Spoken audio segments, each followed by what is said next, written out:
आदिवासी समाज है जिसकी समस्याएं कम होने के बजाय बढ़ती जा रही है।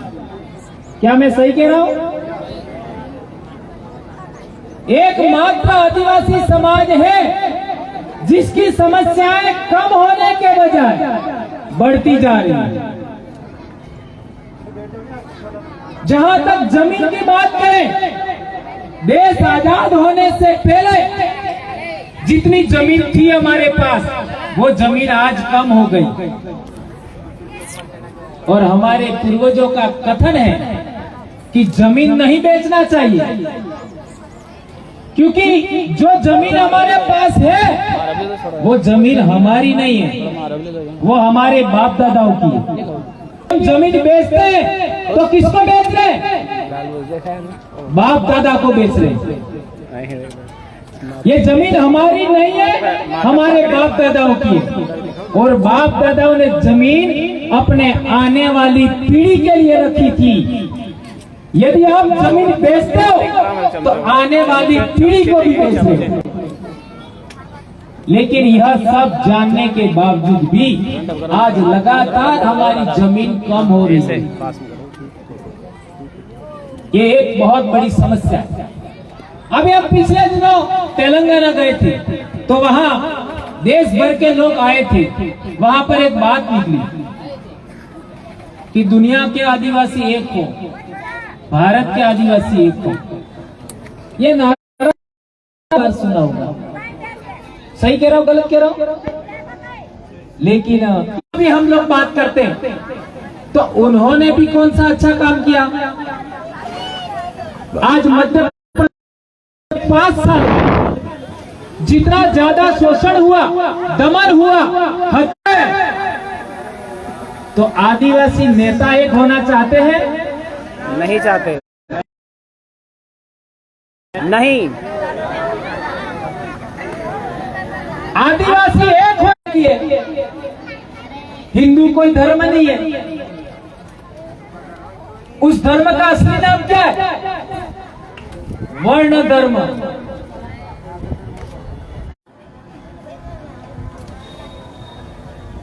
तो हम आदिवासी कहां एक होना चाहते हैं?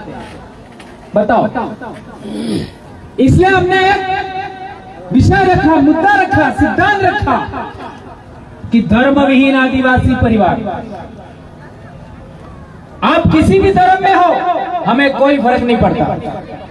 आप हिंदू हो, चाहे ईसाई हो, चाहे ब्राह्मण धर्मी हो, चाहे वर्ण धर्मी हो, चाहे कुछ भी हो, इस्लाम को भी मानते हो। खानदेश का उदाहरण है पायल तड़वी, ये मुस्लिम धर्म को मानती थी लेकिन आदिवासी थी।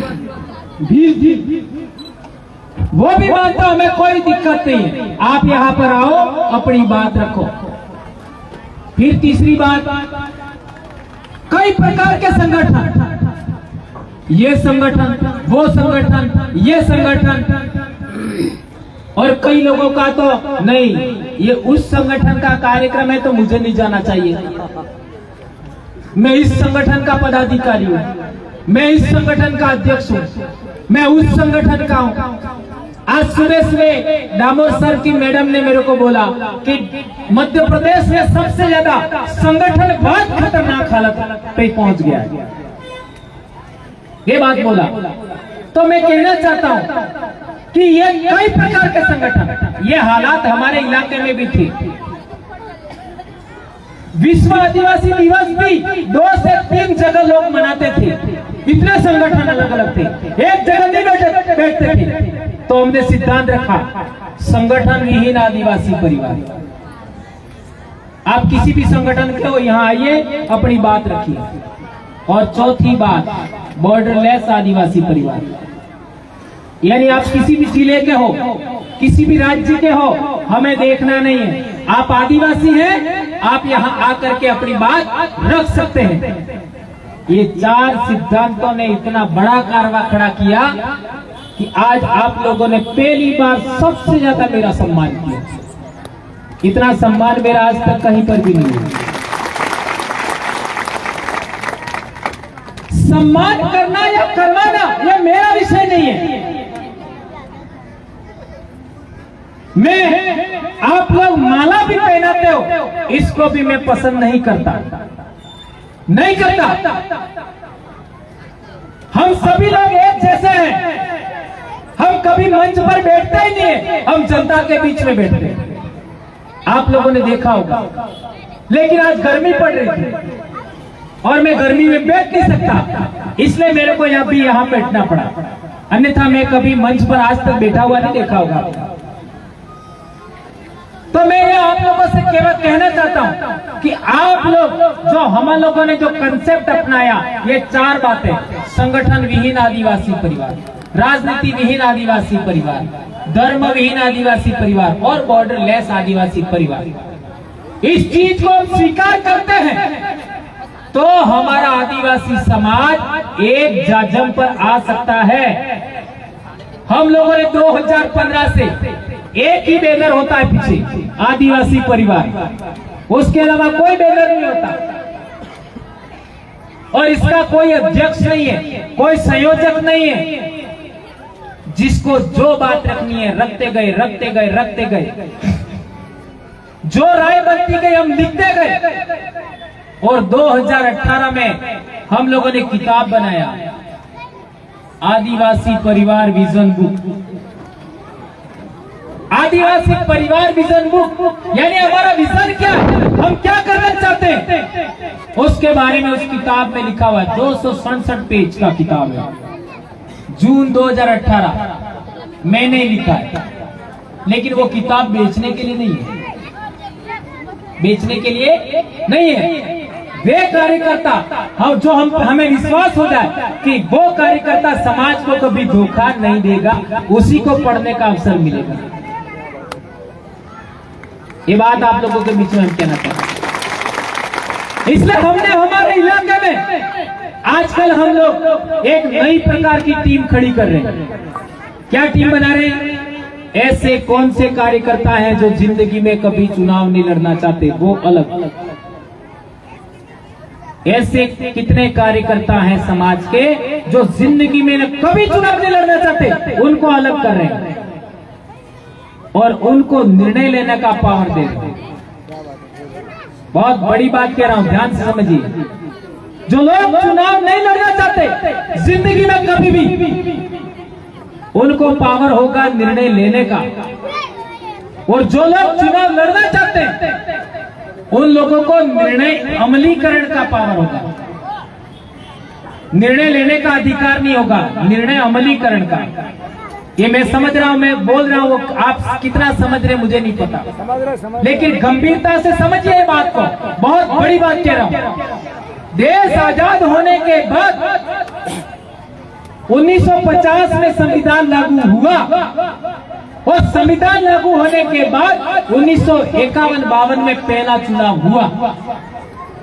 वहां से 2023 तक आज तक हम लोगों को हमारा नेता कौन होगा, हमारा विधायक कौन होगा, हमारा एमएलए कौन होगा, हमारा सांसद कौन होगा, ये तय करने का अधिकार हमको नहीं मिला।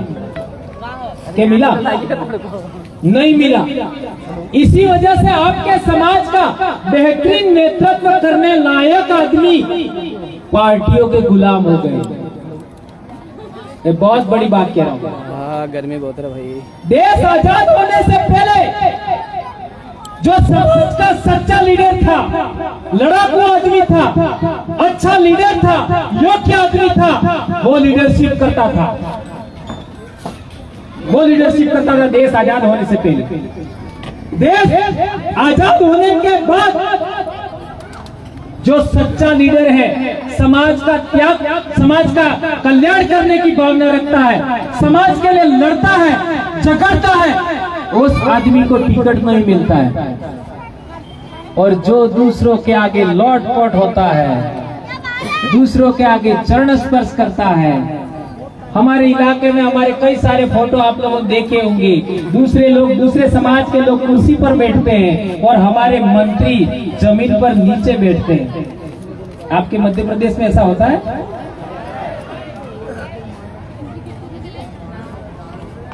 हमारे इलाके में ऐसा है, हमारे पास फोटो अवेलेबल है। मंत्री मंत्री जमीन पर बैठा है और गैर आदिवासी लोग हैं कुर्सी पर बैठे।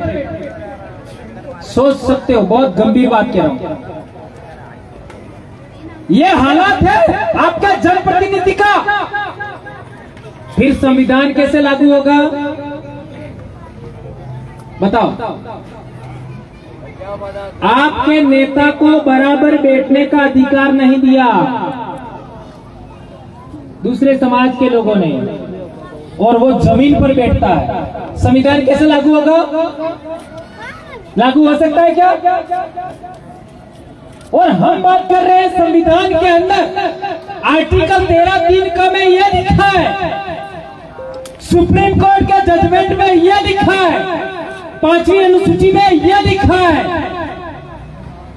ये आप बोल रहे हो, सड़क पर बोल रहे हो, लेकिन जिन लोगों को आपने वहां बोलने के लिए भेजा है वो क्यों नहीं बोल रहे? बिल्कुल सही दादा। देखिए आप, और जो लोग समाज के नाम पर काम करते हैं 5 साल तक, और लास्ट के 6 महीने में उन्हीं पार्टी को तलवे चाटने के लिए चले जाते हैं और टिकट की लाइन में लग जाते हैं। तो हमने सोचा, क्या सोचा? इन लोगों का भी इलाज करना जरूरी है। ये हमारे अपने लोग करते हैं,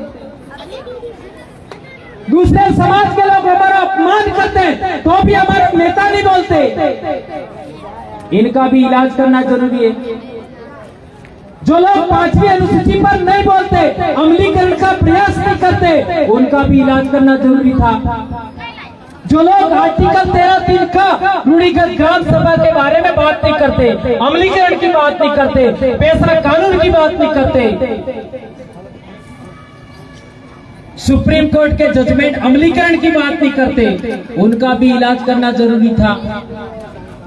तो हमारे लोगों ने 2017 में हमारे को सवाल करा कि ये लोग, इतने हजारों लाखों लोग इन पार्टियों को चुनाव में वोट नहीं देना चाहते, हमें क्या करना चाहिए? तो पहले तो मैंने बिल्कुल ना कह दिया। इसके बाद 1 साल बाद हमने निर्णय लिया कि चलो आप लोग कहते नजर लाया। तीसरा,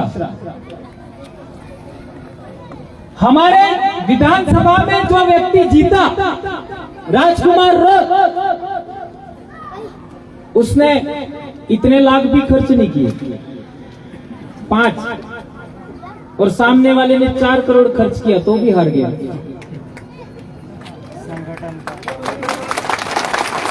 ये है विचारों की ताकत, ये है विचार क्रांति, ये आदिवासी परिवार की ताकत। और अभी पंचायती राज चुनाव 96 आपका क्या कहते हैं, पंचायत समिति सदस्य को, जनपद सदस्य 96, इसमें से 40 तो मुआरे थे, अभी भी 22-23 तो हो गए।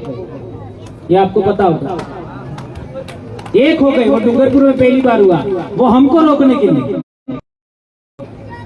और सरपंच तो न जाने कितने, में आपको बता नहीं सकता। ये बात होने के वजह से हमको एक बेहद महत्वपूर्ण बात समझ में आई। क्या बात समझ में आई? आप 1 लाख लोगों की रैली करो, आपको कोई सुनने वाला नहीं है। अब बीच में राजनीतिक लोग दारू पिला करके गलत लोगों को घुसेड़ देंगे और फिर कुछ उपद्रव करा देंगे, फिर पुलिस वाले आपके ऊपर केस कर देंगे। ये हमारा काफरी डुंगरी में हुआ था, आपने सुना होगा, ये हर जगह होता है। तो हम लोगों ने तय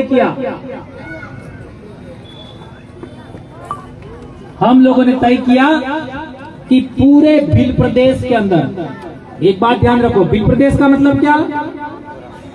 जहां जहां भीलों के राजा हुआ करते थे वो भील प्रदेश, जहां जहां भीलों के राजा हुआ करते थे, जहां भील बाहुल्यता है वो पूरा भील प्रदेश।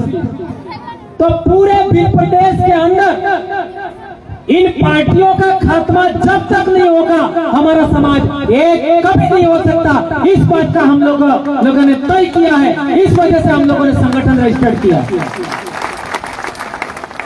क्योंकि जब तक पार्टियों का खात्मा नहीं होगा आपका समाज एक कभी नहीं हो सकता।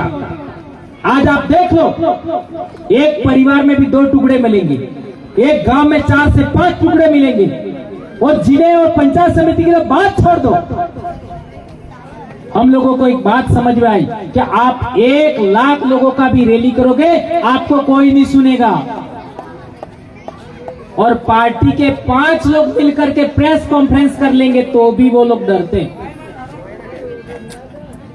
ये बात ध्यान से समझो। ये इतने लोग जीतने के बाद हमें एक बात समझ में आई कि वो लोग एक ही चीज से डरते हैं, न सुप्रीम कोर्ट के जजमेंटों से डरते हैं, न किसी कानून से डरते हैं, न आदिवासियों से डरते हैं। वो केवल एक ही चीज से डरते हैं, वो है जनमत। क्या समझ रहे हो मैं जो कह रहा हूं? जनमत यानी पब्लिक का मत क्या है? मत का मतलब वोट नहीं है। पब्लिक क्या सोचती है, पब्लिक की इच्छा शक्ति क्या है, पब्लिक का सोचने का नजरिया कैसा है, उसके आधार पर वो लोग डरते हैं। तो हमने इसी वजह से तय किया कि पब्लिक का, लोगों का सोचने का नजरिया बदलना होगा। पब्लिक को सोचने का जो विषय है वो बदलने होंगे। तो हमारे लोगों की आदत क्या थी? आदत ये थी कि थोड़ा सा पिला दो, थोड़ा सा पिला दो, तो बैल के समान काम करते दूसरों के लिए है? जब तक उतरेगा नहीं तब तक पूरे गांव में घूमेंगे, इसी को वोट देना, इसी को वोट देना, इसी को वोट देना, एक पगवे में है। हमारे लोगों को एक बीड़ी पिला दी किसी आदमी ने और कह दिया ये बोरी वहां से वहां रखनी है, रख देंगे। 50 किलो की बोरी, एक बीड़ी पिला दिया, इधर से उधर रख देंगे। ये हमारा कैरेक्टर है पूरे देश भर में। ये नेगेटिव है कि पॉजिटिव है ये बाद में समझेंगे। अब ऐसे समाज को कैसे एक किया जाए, लाइव कैसे संगठित किया जाए, इसके लिए बहुत दिमाग खपाना पड़ता है। पकड़ो। तो आज आप लोग देख लीजिए, हम भी आपके खून के हैं, हम कोई अलग नहीं है। हमारे इलाके में एकता हो सकती है तो मध्य प्रदेश में क्यों नहीं हो सकती? हो सकती कि नहीं हो सकती? और पिछले दिनों तेलंगाना गए थे तो वहां एक बात हुई थी, एक व्यक्ति ने बात करा था कि भील और गोंड एक हो गए पूरे देश में तो पूरे देश के आदिवासियों की सुरक्षा हो सकती है। भील और गोंड दो ही। लेकिन एक दिक्कत है, हमारे इलाके में भी पहले लोग हम लोगों को भील को नीचा समझते थे, भील એટલે नीचा ऐसा मानते थे। क्या आपके इलाके में भी ऐसा होता है? होता है। ऐसा माना जाता? आप लोगों का पैर कितने? 2। उनके 2। क्या बात करें? आपके भी 2 पैर है, उनके भी 2 पैर है, तो फिर ऊंचा नीचा कैसे हुए हैं? आप लोग जमीन पर चलते हो, आसमान में उड़ते हो? नहीं, वो लोग जो ऊंचे हैं वो तो आसमान में उड़ते होंगे। किस आधार पर है जो लोग अपने आप को ऊंचा मानते हैं, वो किस आधार पर ऊंचा है, ये मेरा सवाल है। और तो और हमारे आदिवासी लोगों में भी ये आ गया है। जनजाति कौन? जो जाति व्यवस्था में नहीं आता, जो वर्ण व्यवस्था में नहीं आता। ये तो 8वीं की किताब में लिखा हुआ है, हमारे स्कूलों में चल रही है, सीबीएसई बोर्ड में, एनसीईआरटी की लिखा हुआ है। आदिवासी कौन? अनुसूचित जनजाति कौन? जो जाति व्यवस्था में नहीं आता, जो वर्ण व्यवस्था में नहीं आता। जो समाज वर्ण व्यवस्था में आता है वो हिंदू होता है। जो समाज किसी को अपने से ऊंचा मानता है, और ये दोनों बातें हमारे ऊपर लागू नहीं होती, ये उसी किताब में लिखा है। और आदिवासियों का धर्म क्या है वो भी लिखा हुआ है, उसी 8वीं की किताब सरकारी स्कूल में चल रही है। आदिवासियों का धर्म हिंदू नहीं है, इस्लाम नहीं है, ईसाईयत नहीं है। आदिवासी प्रकृति मूलक लोग हैं, लिखा हुआ है। चाहो तो चलो मेरे साथ में, मैं आपको एक पोटला पकड़ा देता हूं।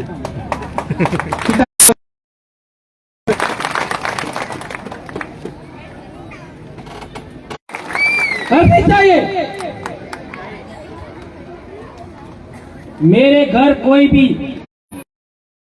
अवस्था वाला आदमी भी आ जाए तो वो मेरे साथ बना हुआ भोजन खाएगा, मेरे बराबर बैठकर। जो इस्लाम को मानते हैं, ईसाईयत को मानते हैं, उनको भी बराबरी का हक देते हैं हम लोग। देना चाहते हैं। नीचे, इसके नीचे देख। दुनिया में नहीं है, ईसाईयत में भी ऊंच नीच है, दुनिया में नहीं है। इसका मतलब भारत की सबसे बड़ी समस्या जाति व्यवस्था है, धर्म नहीं है। भारत की सबसे बड़ी समस्या जाति व्यवस्था है, संगठन नहीं है। भारत की सबसे बड़ी समस्या जाति व्यवस्था है, पार्टी नहीं है। और जाति व्यवस्था किसको कहते हैं? ऊंच नीच, छुआछूत, भेदभाव, इसको कहते हैं। तो सबसे बड़ी बीमारी कौन सी है? ऊंच नीच, छुआछूत। और जो आदिवासी ऊंच नीच और छुआछूत को मानता है, उस आदिवासी समाज को आदिवासी लिस्ट से बाहर किया जाए, ये मांग हमको करनी चाहिए। ये बात मैं आपके बीच में आज कहना चाहता हूँ। दरवाजा में जाएंगे। एक बहुत महत्वपूर्ण बात और, भूख लगी ना? हम लोग देखते हैं यहाँ पर आपका टंटिया भील का कितना अच्छी बात। आंदोलन भी हुआ। ये भील पलटन का मैदान है, ऐसा भी भाई लोग कह रहे हैं। तो भील लोग कभी किसी के गुलाम नहीं बने थे, ध्यान से समझिए बात को। आदिवासी लोग कभी किसी के गुलाम नहीं बने। आदिवासी समाज की दशा जो आज खराब है वो 1818 के बाद आई है। यदि आदिवासी ईसाई बना है तो 1818 के बाद बना है। आदिवासी किसी का गुलाम बना है, किसी के खेत में काम किया है, तो वो भी 1818 के बाद बना है। आदिवासी समाज किसी के खेत में काम करना भी अपना अपमान मानता है। ये हमारे पूर्वजों की विशेषता है, उनका सिद्धांत रहे, उनका साइकोलॉजी रहा, मनोविज्ञान रहे। और आज हम लोग बोरिया बिस्तर करके काम करने निकल पड़ते, हमको अपमान महसूस नहीं होता, शर्म भी नहीं आती। ऐसा क्यों हुआ? हमारे पूर्वजों से पहले का इतिहास पढ़ो, हमारे लोगों ने दूसरे के नेतृत्व में कोई लड़ाई नहीं लड़ा। हल्दी घाटी का युद्ध में राणा प्रताप को सपोर्ट किया तो राणा पूजा भील को साथ में लेके किया था, उनके नेतृत्व में काम नहीं किया। आज देख लो, हर एक गांव के अंदर पार्टी हो, धर्म हो, संगठन हो, दूसरे समाज का लीडरशिप के अधीन काम मिलेंगे। ये कितना समस्या पैदा हो गया, ये कितनी बड़ी बात हो गई। ये परिवर्तन कैसे हुआ? ये परिवर्तन भी 1818 के बाद हुआ है। आज हम लोग कमजोर, गरीब है, उसका भी कारण 1818 के बाद की। तो ये सब बात समझ में आएगी। 1818 से पहले आदिवासी स्वयं के नेतृत्व में लड़ाई लड़ता था, स्वयं के यानी अपने समाज के लीडरों के नेतृत्व में हर एक काम करता था। कंट्रोल करना है तो भीलों को ही सेना में रखना होगा, सिपाही बनाना होगा और भीलों के माध्यम से भीलों को कंट्रोल कराना होगा। और उस जमाने में अंग्रेज लोग सफल हो गए। तो इसी चीज को आगे बढ़ाते हुए 1932 में जो पुणे पैक्ट करार हुआ, वही 1900 लागू कर दिया। जो अंग्रेजों की नीति थी, भीलों के द्वारा भीलों को कंट्रोल करवाना। भील पलटन खानदेश बिल पलटन, मेवाड़ बिलकोर, ये अंग्रेजों ने पॉलिसी बनाया था कि आदिवासियों के द्वारा आदिवासियों को कंट्रोल करना। कैसे? आपके नेताओं के द्वारा आपको कंट्रोल करना। आपके नेता कौन है? कौन है? आदिवासी। उनके द्वारा आपको कंट्रोल किया जा रहा है। उस समय क्या हुआ था? मेवाड़ बिलकोर, खानदेश बिल पलटन, मालवा बिल पलटन, उसमें भी क्या हुआ था? आदिवासियों के बलबूते आदिवासियों को कंट्रोल करवाया था। यही सिद्धांत आगे बढ़ाया और आदिवासी नेताओं का लीडर कौन होगा वो उन्होंने अपने पास निर्णय रखा। ध्यान से समझो, आदिवासियों का लीडर कौन होगा ये सिलेक्शन करने का पावर, ये निर्णय करने का पावर उन लोगों ने अपने पास रखा।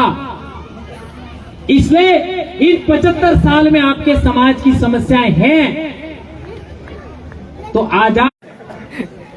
कई लोग जब मैं मंच पर आता हूं तो बड़े बड़े वक्ता होते हैं, उनको घबराहट होती है। आप लोगों ने आदिवासी एकता परिषद में देखा होगा, घबराहट होती है कि क्या बोल जाएगा, कहीं गलत तो नहीं हो जाएगा, हमारे ऊपर तो नहीं आ जाएगा, ऐसा। और वह इसी वजह से मैं बोलता हूं। बात हुई थी, मैं भी लेकिन मैं किसी की सलाह नहीं मानता, मैं सलाह देता हूं। मैं मानता नहीं। क्यों नहीं मानता? मैं इतिहास का मास्टर हूं और जो उसकी बात मानूंगा। और भी बड़े बड़े संगठन करता है तुम्हारे मध्य प्रदेश में, उनको खुला चैलेंज है मेरा। इतिहास के मामले में मेरे से बहस कर लो और फिर तय करो तुम सही हो गलत हो। ये बात हमें समझना का जरूरत है। तो मेरा भी लगता है कि आदिवासी एकता परिषद में कांग्रेस के लोगों की शरण स्थली है। वाह, सही। मेरे को कोई फर्क नहीं पड़ता है कौन क्या सोचता है। मैं किसी मंच का मोहताज नहीं हूं, मैं किसी जगह बोलने का मोहताज नहीं हूं, लेकिन मैं भंवरलाल परमार, मेरे से छोटे बच्चे हैं, युवा पीढ़ी है, युवा बेटे हैं, युवा बेटियां हैं, उनको गलत बात कभी नहीं बता सकता। मैं एक शिक्षक हूं और शिक्षक का पहला धर्म होता है सच बोलना। मैं आने वाली पीढ़ी को गुमराह नहीं कर सकता, सच बोलूंगा। किसी की मुझे परवाह नहीं है। इसलिए हम लोगों ने तय किया कि हमें हमारे समाज का नेता कौन होगा ये जाजम तय करेगी और जाजम तय करेगी। 1818 से पहला वाला रिजल्ट आएगा। कौन सा? आदिवासी की जाजम से ऐसे लोग जाएंगे जो किसी के रोके रुकेंगे नहीं, जो समाज बोलेंगे, आदिवासी के पक्ष में बोले। क्या नहीं हो सकता? संसद में कितने सांसद बैठते हैं हमारे? 47। और 47 सांसद यदि आदिवासियों के बारे में बोले, क्या नहीं हो सकता? उसी प्रणाली के तहत हमारे इलाके में चुनाव कौन लड़ेगा ये तय होगा। ये तय हो रहा है, आजकल काम हो रहा है। हमारे 2 जगह तो हो गया काम, अभी वाला है। तो क्या यह बात आप समझना चाहेंगे? भाई ने हमको नाम दिया था, वो ही वेरीफाइड हो गया। अलीराजपुर के भाई ने क्या नाम दिया था? भारतीय आदिवासी पार्टी। तो हमने क्या बदलाव किया? भारत आदिवासी पार्टी। इतना बदलाव किया। एससी के लोग हैं, उनको पूछो कि आप सबसे पहले क्या चाहते हो, तो वो क्या बोलेंगे? जाति व्यवस्था खत्म करना चाहते हैं। पूरे देश के लोगों को कह रहा हूं मैं, यहां से शुरू किया था मैंने। क्या बोलेंगे? ऐसा करके कम नहीं देते, एक जैसा खाना देते हैं, भले वो खाए चाहे नहीं खाए। यहां पर भी बराबरी है, भोजन में भी बराबरी है। तो आदिवासियों में जाति व्यवस्था नहीं है, छुआछूत नहीं है। आदिवासियों को आदर्श मॉडल क्यों नहीं मानता समाज व्यवस्था का? ये सभी लोगों से सवाल है मेरा। यदि जाति व्यवस्था खत्म करनी है तो सभी एससी समाज के लोगों को आदिवासी समाज व्यवस्था स्वीकार करनी चाहिए, ऐसा कहना चाहता हूं। तभी खत्म हो सकता है भारत में। आज लोग देखो, ईसाई बने वहां पर भी छुआछूत है, मुस्लिम बने वहां पर भी छुआछूत है। तो जो ईसाई है, मुस्लिम है, वो भी जाति व्यवस्था से निजात पाना चाहते हैं। तो उनके लिए भी मॉडल कौन है? आदिवासी। आदिवासी समाज व्यवस्था, आदिवासी संस्कृति को एक्सेप्ट करना चाहिए। और गंभीर बात तो ये तक है, हमारे जो लोग ईसाई बने वो भी अब वापस आना नहीं चाहते, जो लोग इस्लाम में जा चुके वो भी आना नहीं चाहते। ये बहुत बड़ी बड़ी बात है, आप लोगों के ऊपर ऊपर भी जा सकती है। लेकिन मैं अकेला आप लोगों को देख करके नहीं बोल रहा हूं, ये पूरे देश के लोग समझेंगे इस बात को। आगे एक इंपॉर्टेंट बात है कि एक हमारी बहुत आंतरिक बीमारी है अंदर की, अपने समाज के अंदर।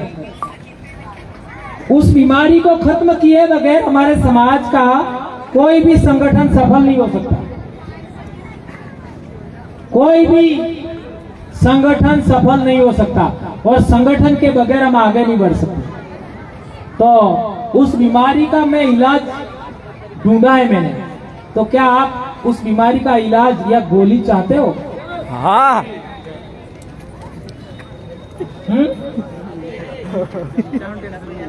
सच में? पर हमारे रतलाम वाले, जगुआ वाले लोगों के बारे में कहा जाता है वो तो किसी की बात मानते ही नहीं। तो ऐसा कैसा इधर भी होगा?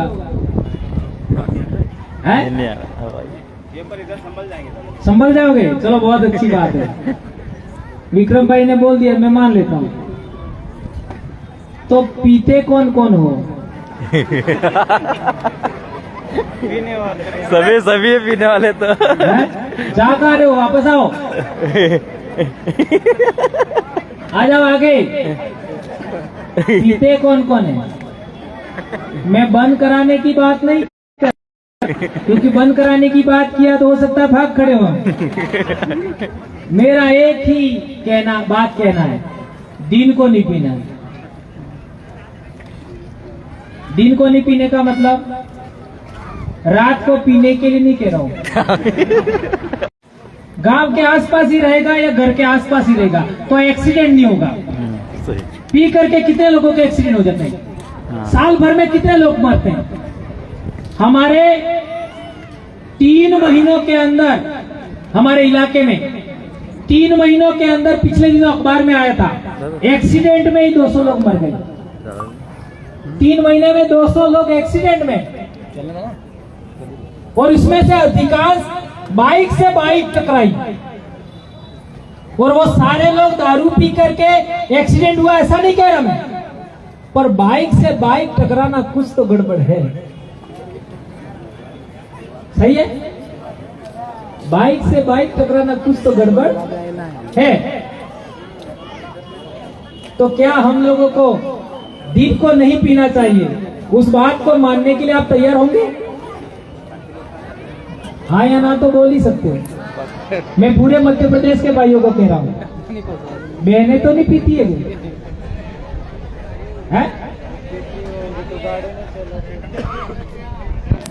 पहले हमारे प्रतापगढ़ में मैंने ऐसी बात रखी तो मंच पर ही एक भाई ने कह दिया, क्या कह दिया कि महिलाओं को ही मजबूत करना पड़ेगा तो खत्म हो सकता है। तो मैं मजाक में एक बात और कहता था, पीने दो, घर आने दो, सोने दो, फिर इसके पैर पहले खाट से बांधो, फिर ठुकाई कर दो।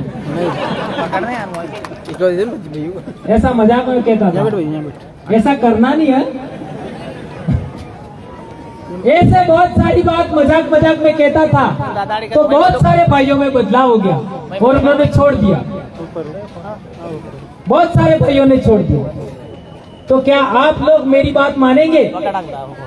दिन को नहीं पीना। आज मेरे पास इतना समय नहीं है, अब की बार दोबारा आऊंगा, मैं शपथ दिलाऊंगा, ठीक है? और इस चुनाव के बाद एक पूरा मध्य प्रदेश स्तर का कार्यक्रम यहाँ होना चाहिए, पूरे मध्य प्रदेश का। और उस दिन हम लोग ये शपथ दिलाएंगे। ये एक और दिन आपको यहाँ छोड़ के जा रहा हूँ, आपको समय देंगे, ठीक है? तो नशे के बारे में आज बंद नहीं करवा रहा हूँ, सोचने के लिए कह रहा हूँ। दिन को नहीं पियोगे, और यदि आप लोग मानोगे मेरी बात तो दोबारा आऊंगा। ये पूरे मध्य प्रदेश के लिए कह रहा हूं। एक और बात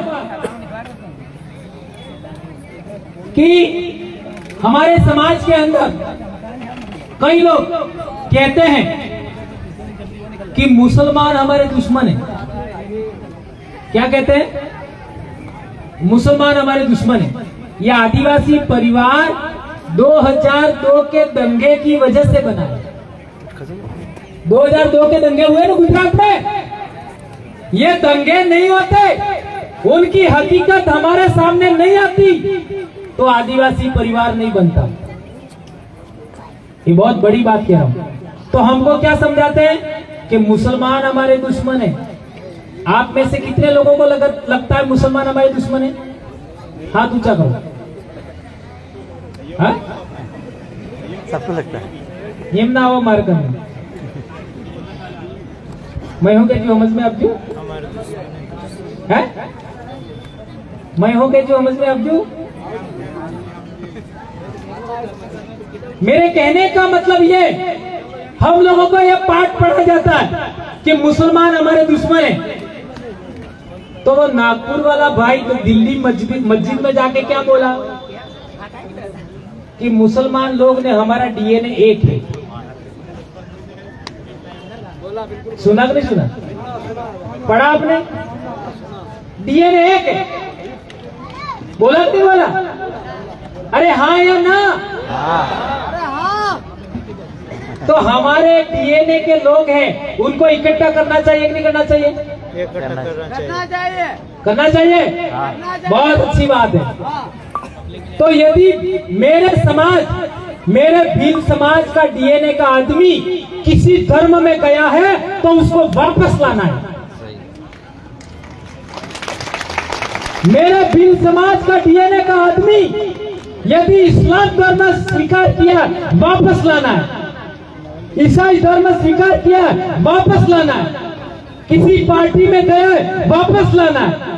किसी संगठन में गया, वापस लाना है। ये काम हमें करना है। यही बात गौंड समुदाय पर भी लागू होता है, यही बात मुंडा समुदाय पर भी लागू होता है, यही बात संथाल समुदाय पर भी लागू होता है, यही बात कोया समुदाय, कंठ समुदाय, सभी समुदाय पर लागू होता है। आपका डीएनए क्या है? आदिवासियों का डीएनए क्या है? तो आपका जो साइंटिस्ट लोग हैं, मानव शास्त्री लोग हैं, इन लोगों ने पता लगाया है कि भारत के आदिवासियों का डीएनए M95 है।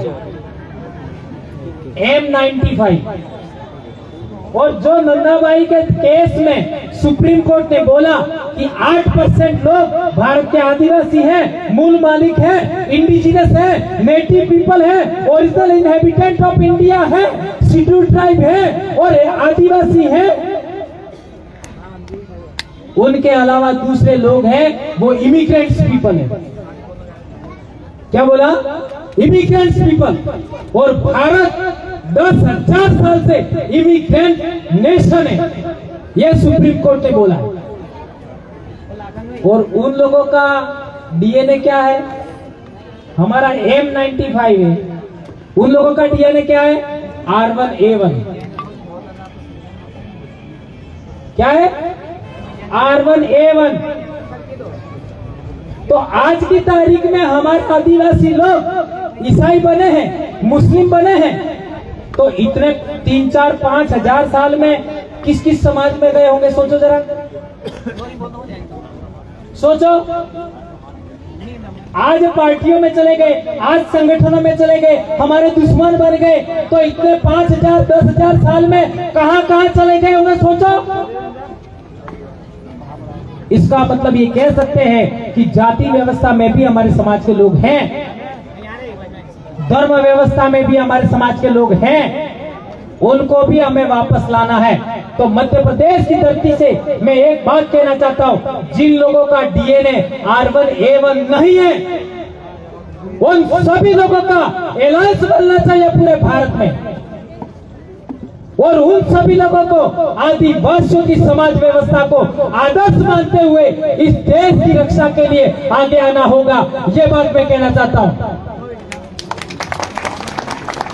जिन लोगों का डीएनए R1A1 नहीं है, उन सभी लोगों को आदिवासियों के नेतृत्व में एक होना चाहिए। आदिवासियों की समाज व्यवस्था, आदिवासियों का इतिहास, आदिवासियों की संस्कृति के नेतृत्व में एक होना चाहिए। यदि ये होता है तो हमारा देश पुनः विश्व गुरु बनेगा। आज हमारे लोगों को लोग कहते हैं कि आदिवासी लोग सदियों से आपका अनपढ़ है, सदियों से। अरे हमारे बाप दादे 200 300 400 साल पहले हमारे बाप दादे राजा थे, 500 साल पहले हमारे बाप दादा राजा थे। क्या राजा अनपढ़ हो सकता है? भारत में नालंदा विश्वविद्यालय, तक्षशिला विश्वविद्यालय, विक्रमशिला विश्वविद्यालय, ओदनपुरी विश्वविद्यालय, आपका वल्लभी विश्वविद्यालय, आज तक पता लगा है भारत में 47 विश्वविद्यालय थे। इनका प्रमाण मिल गया। चाइना के लोग पढ़ने आते थे, श्रीलंका के लोग पढ़ने आते थे, मध्य एशिया के लोग पढ़ने आते थे, मंगोलिया के लोग पढ़ने आते थे, जापान के लोग आए थे, कोरिया के लोग आए थे। सभी देशों के लोग हमारे देश में पढ़ने के लिए आए थे। तो क्या हमारे देश के लोग अनपढ़ थे? हैं? हमारे देश के लोग अनपढ़ थे? क्या आदिवासी अनपढ़ था? ये बात समझने की जरूरत है। आज मैं हमारे इलाके में कई लोग मेरे से सवाल करते हैं कि भंवर जी आपने हम एक ही है, पानी। और ये थोड़ा सा दिक्कतें हो गई हैं, वो पिछले 100,000 2,000 साल में है, हम सब एक ही, ऐसा कहते हैं गैर समाज के लोग। तो मैं कहता हूं अच्छी बात है, चलो अभी टेस्ट कर लेते हैं, ठीक है? आपकी कपाल और मेरी कपाल मिलती है क्या? ऐसा ही सवाल करने का, आप भी करना। मैं आपको नहीं कह रहा हूं, दूसरे लोगों को कह रहा हूं। आपकी कपाल और मेरी कपाल एक जैसी है? आपकी भौहें और मेरी भौहें एक जैसी है? आपकी नाक और मेरी नाक एक जैसी है? आपके होठ और मेरे होठ एक जैसे हैं? और यदि एक जैसे हैं भी सही तो चलो मैं टेस्ट अभी तक कर लेता हूँ। डाल एम कॉइन, डाल एम कॉइन, तो वो क्या बोलते हैं? दार। मैं क्या बोलता हूँ? दार। वो क्या बोलते हैं? दार। लड़के लड़कियां बहुत ज्यादा सुंदर होते हैं, उनको हमारी बोली में क्या बोलते हैं? रूपालो, है ना?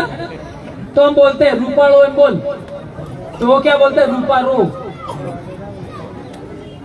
हल, हल ने हमारा और एम कहीं, और एम बोलो हम तो और एम कहीं, यानी हमारी बोली में ल आता है, उनकी बोली में र आता है। तो फिर मैं कहता हूं जब तुम हमारे छोटे छोटे शब्दों को नहीं बोल पाते हो तो आप और हम एक कैसे हो सकते हैं? मामला जीरो, खत्म। इसलिए कहते हैं आदिवासी बोली सबसे बड़ी चीज है।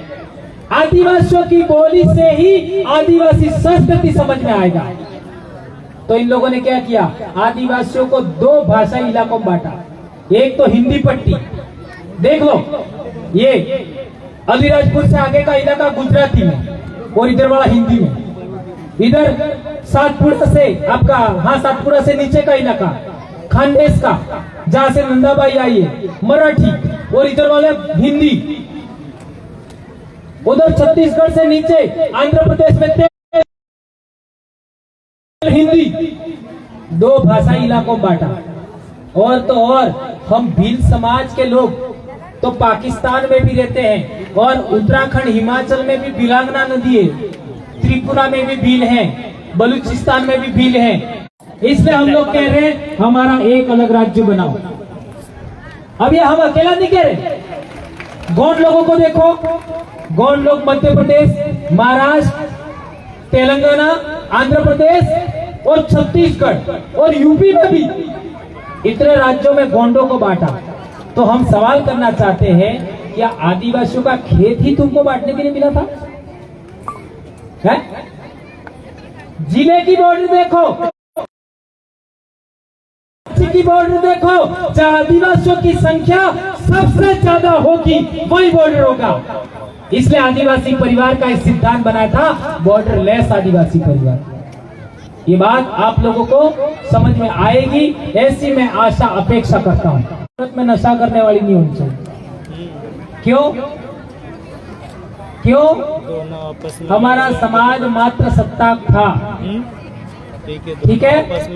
धर्मेंद्र आप बात पिएगा नहीं है? बराबर है ना? सही कह रहा है? चलो आज इतने मानपुर से बोला है मैंने, मैं आगे देखूंगा। जो जो लोग पीते हैं उनकी लिस्ट बना करके आज रात मेरे को डाल देना, व्हाट्सएप नंबर पे डाल। कई लोगों को मैंने छुड़वा दिया है, वो कैसे छुड़वाऊंगा वो मेरा मामला है, ठीक है?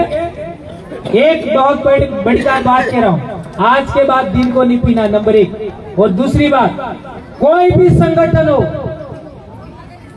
हमें कट्टर नहीं होना है। मेरा ये संगठन, मेरा वो संगठन, कट्टर नहीं होना है। हमें समाज को आगे बढ़ाना है, ये बात ध्यान रखनी है। ये दूसरी बात कह रहा हूं, हमारा समाज को पहले इकट्ठा करना है, इसके बाद दूसरे समाजों को भी हम जोड़ेंगे। ये 2 बातें। तीसरी बात, आज के बाद हम लोग हमारे समाज को तितर बितर करने वाले, परिवार को बांटने वाले, गांव को बांटने वाले पार्टियों को वोट नहीं देंगे। यदि हम वोट देना है तो हमारी जाजम से निकले हुए आदमी को ही वोट देना है। 3 और चौथी बात और अंतिम बात, धर्म के आधार पर हमें कभी लड़ना नहीं। आए समझ में? कितनी बातें बोली मैंने? 4, धर्म के आधार पर नहीं लड़ना है और हमारी जाजम से निकले हुए आदमी को ही वोट देना है और दिन को नहीं पीना है और संगठन के नाम पर कट्टर नहीं होना है। हमको समाज को जोड़ना है। ये 4 बातें आप लोग मानेंगे, ऐसी मैं आशा और अपेक्षा करता हूं। और इन्हीं बात के आगे मैं अपनी बात समाप्त करता हूं। जय आदिवासी, जय जोहार, जय भील प्रदेश।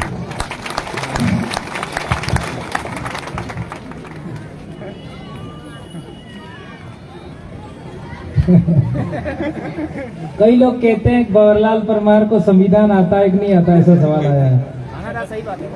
ऐसा कहते हैं क्या? तो आज मैं यही रुक जाता हूँ,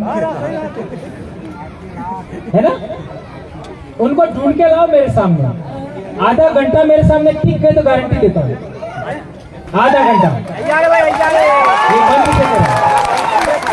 बुला लीजिए। आधा घंटा मेरे सामने टिक गए तो गारंटी देता हूँ। गैर आदिवासी लोग मेरे सामने आधा घंटा टिकते नहीं है, बुला लो उनको, ठीक है? इतनी बात कह करके मैं अपनी बात समाप्त करता हूँ। जय भारत, जय जोहार, जय आदिवासी। भैया बैठे मत, खड़े मत होइए। मैं भी भंवर दादा की बातों को सुन के कहीं न कहीं अपने जीवन को एक और दिशा की ओर ले जाने का प्रयास कर रही हूँ। दादा हमारे बीच में आए हैं और इतना विचार दिया है। हमारे बीच में और भी ऐसे वक्ता हैं जो भंवर दादा की परछाई के साथ में कदम से कदम मिला के चल रहे हैं और ऐसे जबरदस्त वक्ता हमारे के बीच में हैं। मैं यहाँ पे कुछ शब्द कहना चाहती हूँ। पर्वतों को काट काट, चलो ना, हम लोग आदिवासी हैं, पर्वतों को काटने का दम रखते हैं, पर्वतों को काट काट राह बनाने का दम रखते हैं। घिरे हैं तूफानों से पर मंजिल पाने का दम रखते हैं। ये तो चुप है, ये तो चुप है आसमान की खामोशी को देखकर, वरना आसमान को चीरकर रोशनी फैलाने का दम रखते हैं, आसमान को चीरकर रोशनी फैलाने का दम रखते हैं। इन चंद पंक्तियों के साथ में मैं भिंड प्रदेश की प्रभारी आप आदरणीय प्रियंका डामोर दीदी को बुलाना चाहती हूँ। आप तो प्रियंका डामोर दीदी, प्रियंका डामोर बाद में भी